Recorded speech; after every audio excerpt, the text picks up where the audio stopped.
बाद था 26 दिसंबर 2022 का और मैं लगभग 10 किलोमीटर दूर था नैनीताल से। और ठीक उसी दिन के पहले दिन मतलब 25 दिसंबर 2022 को मैं एक भयानक रात को पार करते हुए खुरपतल में पहुंचा था।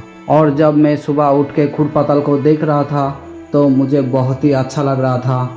तो मैं जल्दी जल्दी ड्रोन लेके बाहर गया और ड्रोन को उड़ाने लगा।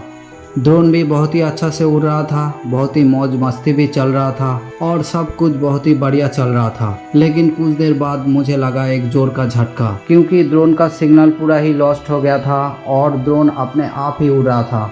और ड्रोन जाके सामने वाला एक घर के छत के ऊपर उड़ रहा था।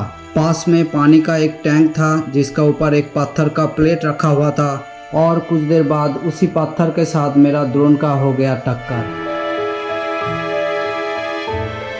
तो ये रहा ड्रोन जो उड़ रहा था, अभी भी ब्लिंक कर रहा है। और देखिए ये वाला जो पहिया है यहाँ से टूट गया है। थोड़ा पास से आप लोग को दिखाते हैं तो ये देखिए यहाँ से टूट गया है। तो ये पूरा हिल रहा है, तो मैं उसको ज़्यादा नहीं हिलाऊंगा क्योंकि यहाँ से टूट सकता है।